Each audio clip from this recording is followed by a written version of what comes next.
व बारिश में मकान गिरने पर दी जाएगी 1,20,000 रुपए की आर्थिक सहायता। प्रभारी आपदा अधिकारी विनीत कुमार सिंह ने दी जानकारी। जनपद में हुई झमाझम बारिश, लोगों को मिली गर्मी से राहत। जिला आपदा विशेषज्ञ गौतम गुप्ता ने कहा, अभी 2 दिनों तक होगी छिटपुट वर्षा। मेरा माटी मेरा देश कार्यक्रम के तहत मुख्यमंत्री योगी आदित्यनाथ ने गोरखनाथ मंदिर की मिट्टी भरकर भाजपा के महानगर अध्यक्ष राजेश गुप्ता को सौंपकर किया शुभारंभ। कहा, प्रदेश के हर नगर निकाय व विकास खंड से मिट्टी इकट्ठा होकर कलश में लखनऊ व जाएगी दिल्ली। मुख्यमंत्री योगी आदित्यनाथ की उपस्थिति में गोरखनाथ मंदिर में धूमधाम से मनाया गया श्री कृष्ण जन्माष्टमी।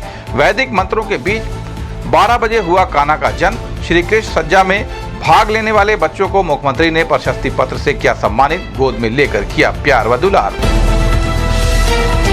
बेलीपार थाना क्षेत्र के बिस्तौली खुर्द स्थित राधे कृष्ण मंदिर पर श्रद्धा, भक्ति और हर्षोल्लास के वातावरण में धूमधाम से मनाया गया श्री कृष्ण जन्माष्टमी का त्योहार। रात के 12 बजे बधाई और मंगल गीतों से गूंज उठा मंदिर परिसर। रिजर्व पुलिस लाइन स्थित मंदिर पर धूमधाम और हर्षोल्लास के साथ श्री कृष्ण जन्माष्टमी का मनाया गया पर्व। रात 12 बजे श्री कृष्ण जन्मोत्सव के पश्चात श्रद्धालुओं में वितरण किया गया प्रसाद। जन्माष्टमी के शुभ अवसर पर बेलीपार थाना परिसर में भव्य कार्यक्रम का किया गया आयोजन। भगवान श्री कृष्ण की सजाई गई भव्य झांकी। जन्मोत्सव पर विधि विधान से की गई पूजा अर्चना, उतारी गई आरती। गैंग बनाकर लूट करने वाले गिरोह के 2 अपराधियों के विरुद्ध बेलघाट थाने की पुलिस द्वारा गैंगस्टर एक्ट के तहत की गई कार्रवाई। एसपी साउथ अरुण कुमार सिंह ने दी जानकारी। नमस्कार, गोरखपुर न्यूज में आपका स्वागत है। दिन भर की खबरों के साथ मैं हूं फरीद अहमद। जनपद में आपदा व बारिश में मकान गिरने पर आर्थिक सहायता दी जाती है। यदि किसी का पक्का मकान किसी दैवीय आपदा व बारिश के समय गिर जाता है और पूरा सामान का नुकसान हो जाता है, इसमें 1,20,000 रुपए की आर्थिक सहायता। इसके अलावा आंशिक रूप से क्षतिग्रस्त हो जाता है तो शासन की तरफ से सहायता दी जाती है। इसके अलावा कपड़े व बर्तन के लिए 2,500 रुपए की आर्थिक सहायता दी जाती है। इस संबंध में गोरखपुर न्यूज से बात करते हुए प्रभारी आपदा अधिकारी विनीत कुमार सिंह ने कहा, यदि किसी का कोई पक्का मकान है और वो किसी दैवीय आपदा में या बारिश के समय गिर जाता है, पूरी तरह से नष्ट हो जाता है, तो उसमें 1,20,000 रुपये की आर्थिक सहायता मकान बनाने हेतु दी जाती है। और यदि उनका मकान आंशिक रूप से क्षतिग्रस्त होता है तो उसके लिए भी राज्य की तरफ से कुछ शासन से सहायता निर्धारित है जो कि दी जाती है। वापसी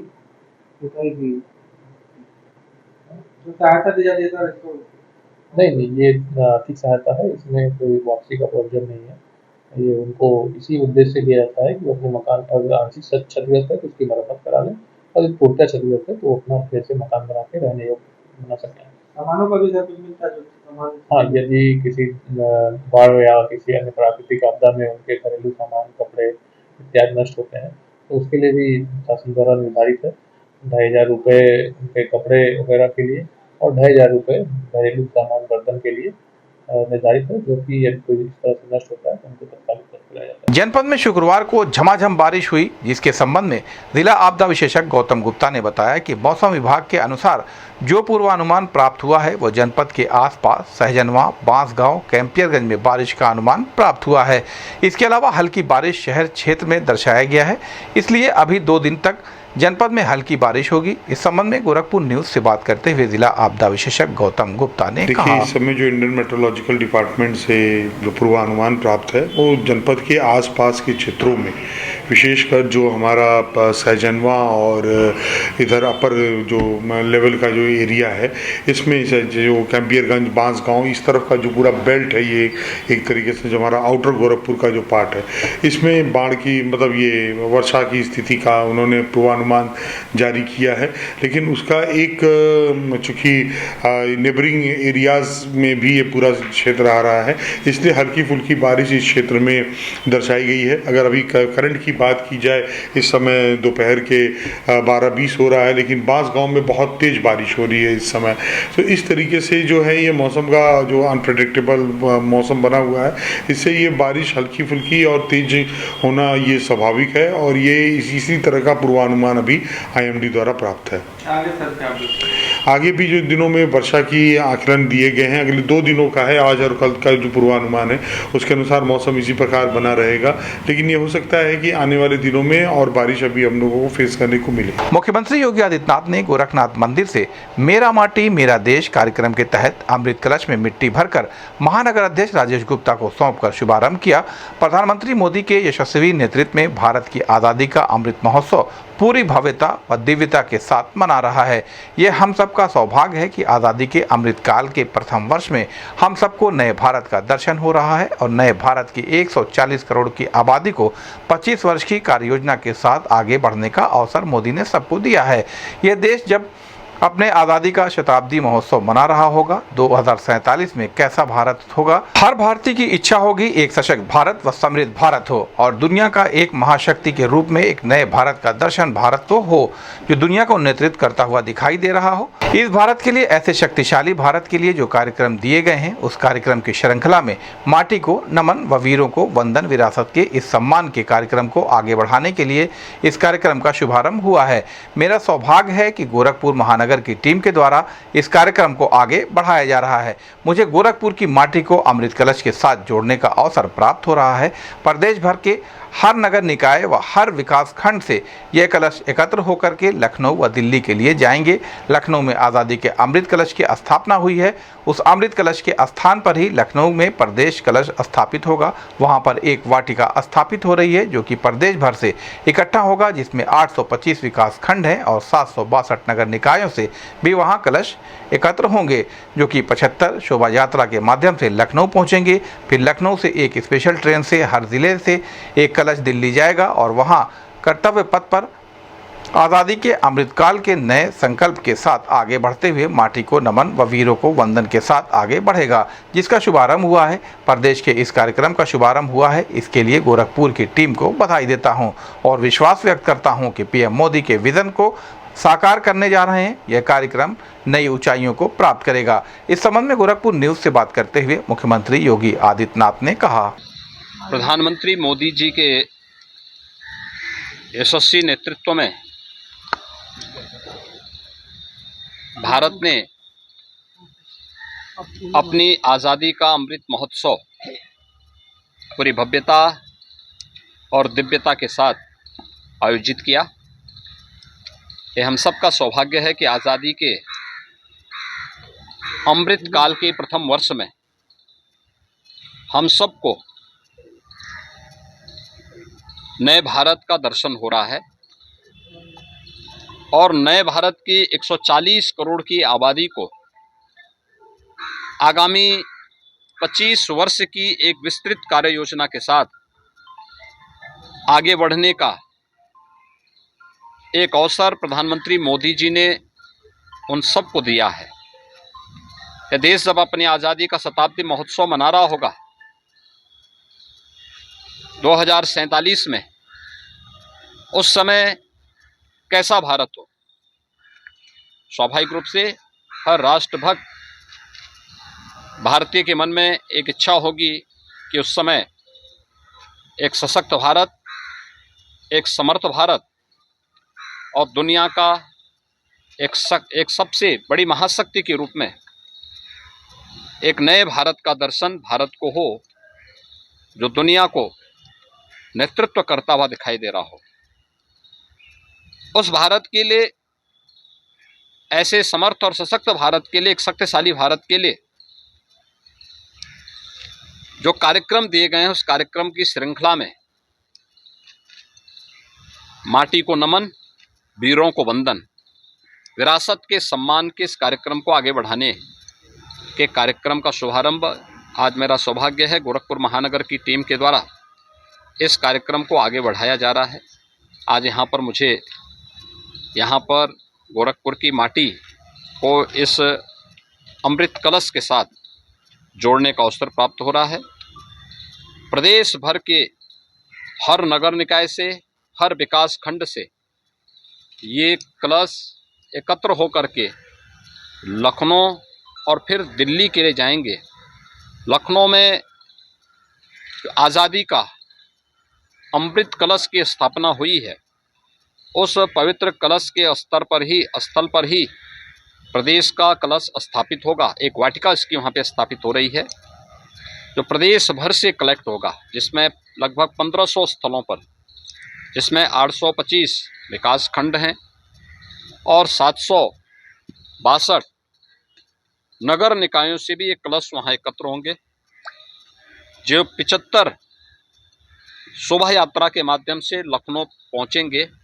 फिर लखनऊ से एक स्पेशल ट्रेन के माध्यम से हर जनपद से 2-2 कलश जाएंगे, हर नगर निकाय और विकास खंड से 2-2 कलश जाएंगे। तो एक कलश लखनऊ में और एक दिल्ली में कर्तव्य पथ पर आज़ादी के अमृत काल के नए संकल्प के साथ आगे बढ़ते हुए माटी को नमन और वीरों के वंदन के साथ आगे बढ़ेगा। प्रदेश के कार्यक्रम का शुभारंभ हुआ है।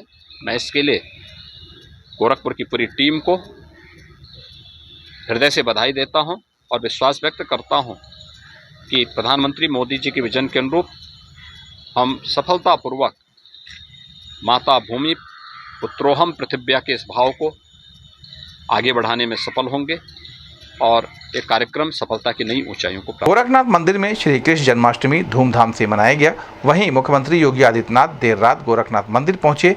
12 बजे श्री कृष्ण जी का जन्म हुआ। वैदिक मंत्रों के बीच श्री कृष्ण जी का जन्म हुआ। उनके जन्म होते ही नंद के आनंद भयो जय कन्हैया लाल की जय घोष हर तरफ गूंजने लगा। मुख्यमंत्री मंगल धुन, सोहर गीत और घंट घड़ियाल के बीच कान्हा को गर्भगृह से लेकर बाहर आए। मंदिर में श्री कृष्ण जन्माष्टमी पर भजन कीर्तन के बीच श्री कृष्ण रूप सज्जा प्रतियोगिता आयोजित की गई। मुख्यमंत्री ने राधा कृष्ण बने बच्चों को खूब दुलारा और उनसे हंसी ठिठोली करते हुए नजर आए। अपने हाथों से लड्डू खिलाया और खिलौना व चॉकलेट दिया। उन्होंने कई मासूम बच्चों को अपने गोद में रखकर प्यार व दुलार करते नजर आए। इस अवसर पर सदर सांसद रवि किशन, महापौर डॉक्टर मंगलेश श्रीवास्तव सहित अन्य लोग मौजूद रहे।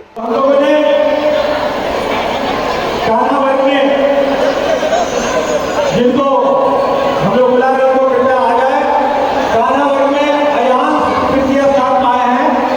अयांश ऐसे बताइए क्या अयांश है? नहीं ऐसे बताइए आप लोग, ऐसे बताइए। अच्छा अयांश, गाना वर्ग में अयांश मेरी आवाज सुनने को आ जाए। अयांश, अयांश है क्या?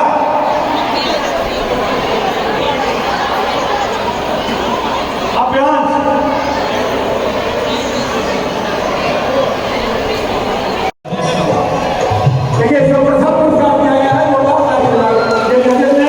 प्रथम पुरस्कार दिया है।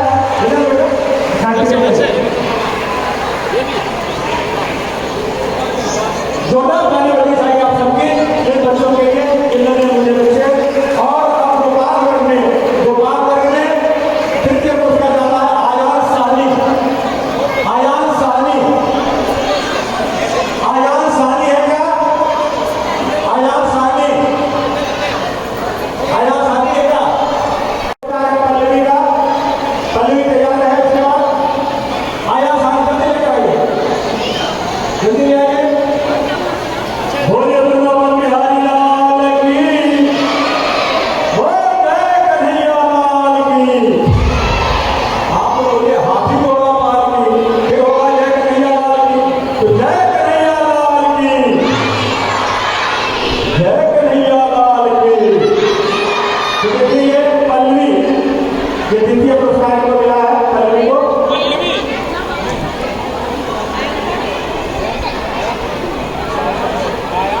पल्लवी आयान है क्या? आयान, आयान नहीं है ये पल्लवी। बेलीपार थाना क्षेत्र अंतर्गत बिस्टौली खुर्द स्थित राधे कृष्ण मंदिर पर कृष्ण जन्माष्टमी का पर्व बुधवार को श्रद्धा, भक्ति और हर्षोल्लास के वातावरण में धूमधाम से मनाया गया। सांस्कृतिक आयोजनों के बीच मध्यरात्रि का इंतजार हुआ। जैसे ही रात के 12 बजे बधाई और मंगल गीतों से मंदिर परिसर गूंज उठा। संवेद स्वर में गूंजे बधाई गीत। नंद के घर आनंद भयो जय कन्हैया लाल की ने समूचे माहौल में भक्ति भाव में घोल दिया। पूरे दिन के उपवास के बाद प्रसाद वितरण के साथ भक्ति, उत्साह और उत्सव की जो त्रिवेणी बही, उसका सिलसिला देर रात तक चलता रहा। आपको बता दें बुधवार की सुबह से ही झांकियां सजाने का काम चलता रहा। शाम होते ही रंग बिरंगी झालरों से सजी झांकियां चमक उठीं। बिस्तौली खुर्द स्थित राधे कृष्ण मंदिर में शाम से ही सुंदर सजी झांकियों को देखने के लिए श्रद्धालुओं का तांता लग गया।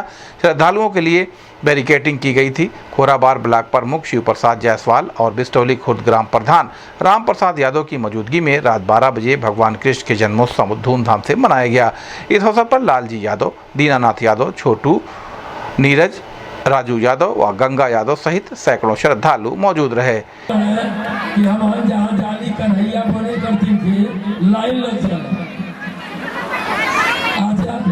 आप आ जाइए।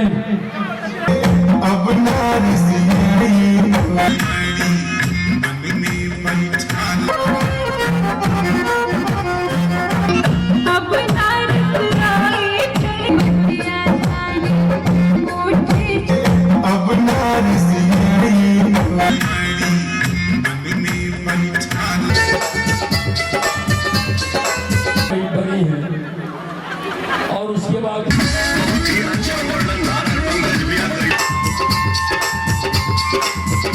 इस संबंध में गोरखपुर न्यूज संवाददाता से बात करते हुए खोराबार ब्लॉक प्रमुख शिव प्रसाद जायसवाल और बिस्तौली खुर्द ग्राम प्रधान राम प्रसाद यादव ने कहा, हमारे गांव बिस्तौली खुर्द में ये सालों साल से चलता आ रहा है और ये जन्माष्टमी का बहुत अच्छा तरीके से मनाते हैं। हमारे लालजी भाई हैं, हमारे लोकप्रिय प्रधान जी हैं और हमारी जनता है, हमारे भाई हैं, जितने चाचा हैं, जितने बुजुर्ग लोग हैं, मातृशक्तियां हैं, सब लोग अपना सहयोग देके और बहुत अच्छा कार्यक्रम करती हैं। और हमारे राधा कृष्ण जी का जन्मोत्सव की अब तो होने ही वाला है, 1-2 मिनट बाकी है, उसमें सब लोग सहपाठी हैं और सब लोग अपना तन मन धन से इसमें लग के काम करते हैं और प्यार देते हैं सब। हम तो देख रहे हैं कि 50 साल से हम लोग कर रहे हैं, उम्र भी हम लोग का 60 हो गई, लेकिन 50 साल से बुजुर्ग लोग हमारे करते हैं, लेकिन इतनी भीड़ कभी हुई नहीं थी और हो सकता है इसके आगे भी बहुत भारी संख्या में भीड़ होगी। और आगे माता जी का मंदिर भी बन रहा है और माता जी का मंदिर में भी अब इसी तरह से व्यवस्था हम लोग करेंगे। सबसे पहले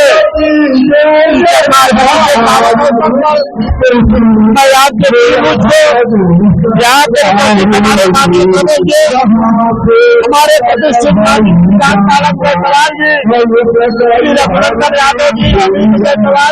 रतन निषाद जी और कलाकारों का जन्माष्टमी के अवसर पर मैं बहुत बहुत धन्यवाद देता हूँ। आप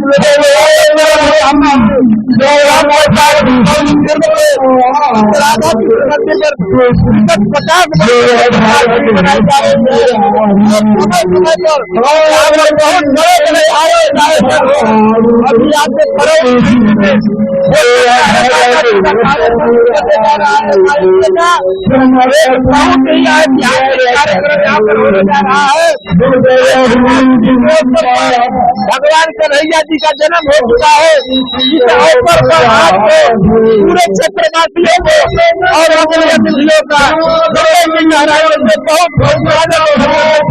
रिजर्व पुलिस लाइन स्थित मंदिर पर धूमधाम और हर्षोल्लास के साथ श्री कृष्ण जन्माष्टमी का पर्व मनाया गया। पूरे मंदिर को रंग बिरंगी झालरों से सजाया गया था। पुलिस लाइन परिसर में विभिन्न प्रकार की दर्जनों दुकानें लगाई गई थीं। श्री कृष्ण जन्माष्टमी का त्यौहार मनाने के लिए अपने परिजनों के साथ मंदिर पहुंचे बच्चों ने मेले का आनंद उठाया। रात 12 बजे श्री कृष्ण जन्मोत्सव के पश्चात श्रद्धालुओं में प्रसाद वितरण किया गया।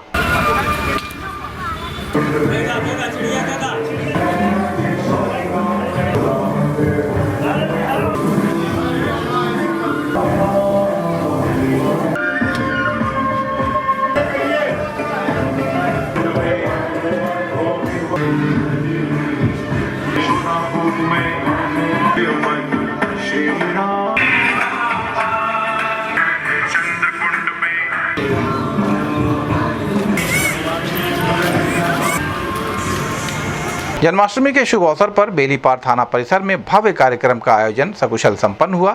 इस दौरान बेलीपार थाना परिसर में भगवान श्री कृष्ण की भव्य झांकी सजाई गई, जिसमें भगवान कृष्ण के बाल रूप में शिवांश ने सबको मंत्रमुग्ध कर दिया। वहीं सांस्कृतिक आयोजन बिहार से पधारे गायकों द्वारा किया गया। रात 12 बजे श्री कृष्ण जन्मोत्सव पर थाना प्रभारी पुरुषोत्तम आनंद सिंह द्वारा विधि विधान से पूजा किया गया और भगवान श्री कृष्ण की आरती उतारी गई।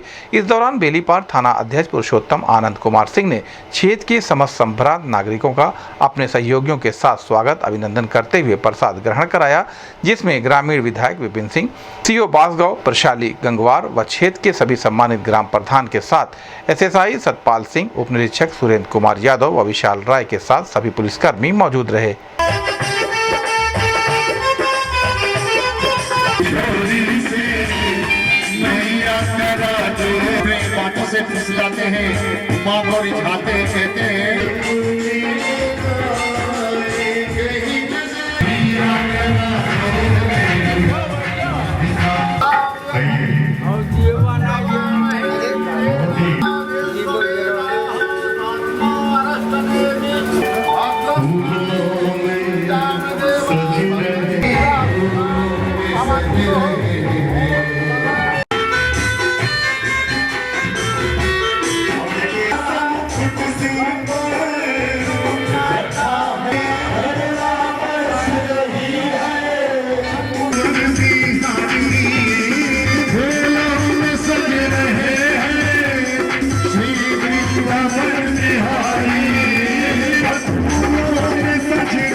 अपराध और अपराधियों के विरुद्ध चलाए जा रहे अभियान के क्रम में गैंग बनाकर लूट करने वाले 2 अपराधियों के विरुद्ध बेलघाट थाने की पुलिस द्वारा गैंगस्टर एक्ट के तहत कार्रवाई की गई। इस संबंध में मीडिया कर्मियों से बात करते हुए एसपी साउथ अरुण कुमार सिंह ने बताया कि गैंग बनाकर लूट करने के अपराधों पर अंकुश लगाने के अनुक्रम में गैंग लीडर गोविंद कुमार पुत्र सिंहासन निवासी हैदराबाद थाना रौनापार और सह अभियुक्त भोला यादव पुत्र स्वर्गीय प्रभुनाथ यादव निवासी रोशनगंज थाना रौनापार जनपद आजमगढ़ के विरुद्ध गैंगस्टर एक्ट के तहत कार्रवाई की गई है। इनके द्वारा अपराध से अर्जित की हुई संपत्ति की जानकारी कर उसकी भी कुर्की की कार्रवाई की जाएगी। इस संबंध में गोरखपुर न्यूज संवाददाता से बात करते हुए एसपी साउथ अरुण कुमार सिंह ने कहा, गोविंद और भोला यादव नाम के 2 अभियुक्त जो कि आजमगढ़ के रहने वाले हैं, इनका एक संगठित गिरोह है और ये लूटपाट की घटनाओं को अंजाम देते हैं। विगत दिनों इन्होंने थाना क्षेत्र बेलघाट में एक लूट को अंजाम दिया था। पुलिस द्वारा अभियोग दर्ज किया गया, घटना का अनावरण हुआ और इन अभियुक्तों की गिरफ्तारी के साथ साथ इनसे बरामदगी भी हुई। उस लूट के मुकदमे में इनके विरुद्ध आरोप पत्र भी भेजा गया और छानबीन से पता चला कि यह संगठित गिरोह गैंगस्टर एक्ट की परिधि में भी आता है। थाना प्रभारी बेलघाट ने जिलाधिकारी एवं वरिष्ठ पुलिस अधीक्षक महोदय द्वय से गैंग चार्ट का अनुमोदन करा करके इनके विरुद्ध आज गैंगस्टर एक्ट के अंतर्गत अभियोग पंजीकृत किया है। विवेचना से इनके विरुद्ध विधिक कार्यवाही की जाएगी। साथ ही साथ अपराध से अर्जित इनकी संपत्ति की जानकारी करके 14(1) गैंगस्टर एक्ट के अंतर्गत इनकी उस संपत्ति को कुर्क कराने की भी कार्यवाही की जाएगी।